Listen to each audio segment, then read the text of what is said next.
Здравствуйте, дорогие друзья! Я рада вас приветствовать на моем канале. Сегодня в данном видео я готовлю знаменитый крем сгущенка с маскарпоне. Крем действительно состоит из двух ингредиентов.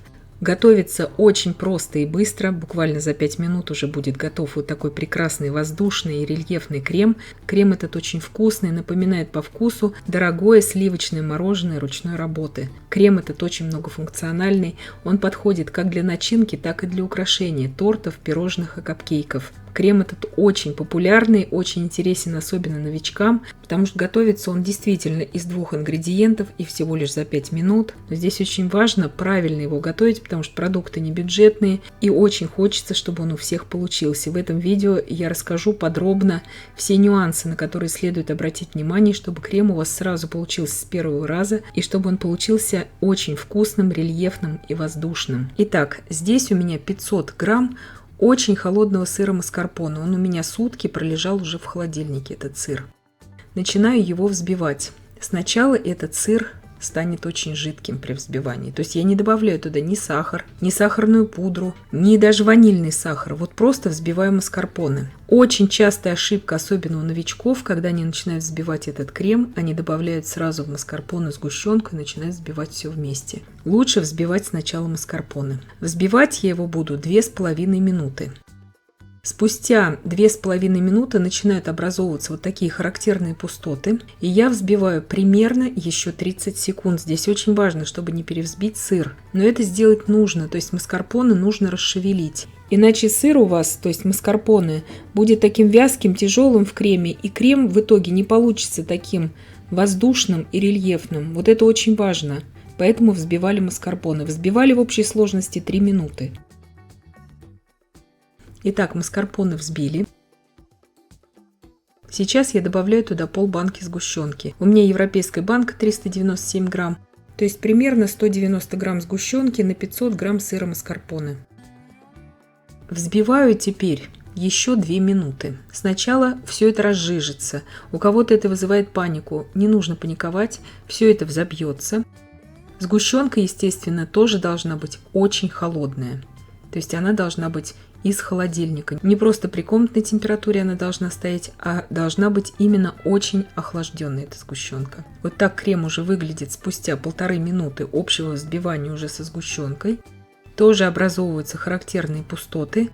И взбиваю сейчас тоже полминуты с момента образования первых пустот. То есть первый этап маскарпоне я взбивала 3 минуты и общее взбивание вместе со сгущенкой еще 2 минуты. В общей сложности взбиваем ровно 5 минут. Этот крем это на 500 грамм сыра.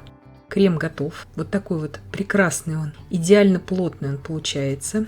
Вот на данном этапе туда можно добавлять различные ароматизаторы. Я добавляю ром. Вот когда мы добавим сейчас туда ромовый ароматизатор, 1 мл ароматизатора я добавляю, будет идеальный вкус, как будто вы едите крем от десерта тирамису. Если вы боитесь делать тирамису с добавлением сырых яиц, вот этот крем, он идеально просто заменяет собой по консистенции и именно по вкусу тот крем на яйцах. Я очень советую его готовить. Я сама очень часто готовлю тирамису именно с этим кремом. Готовится буквально за 5 минут, абсолютно безопасный и по вкусу вот именно тот самый крем. Насадка у меня здесь кондитерская 2D. Насадка очень распространенная, любую можете брать. Я здесь специально взяла такую тонкую насадку, как 2D. У нее очень тонкие прорези. И показываю, насколько идеально он отсаживается даже из такой тонкой насадки.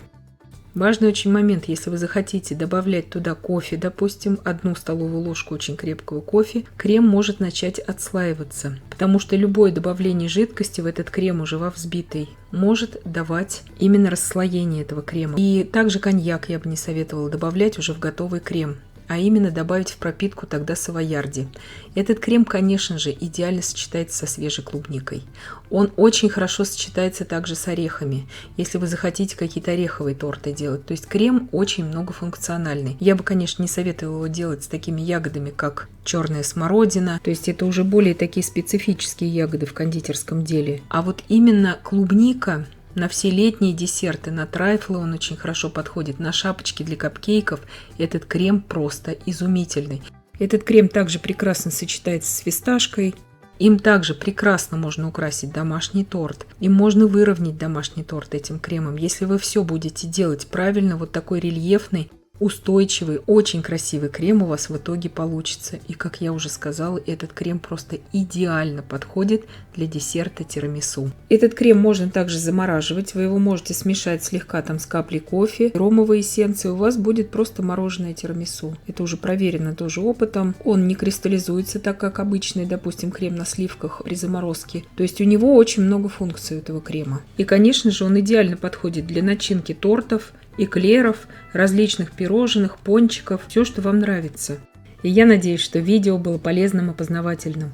Подписывайтесь на мой канал, ставьте лайки, пишите комментарии. Я всем желаю больших успехов и до встречи в новых видео.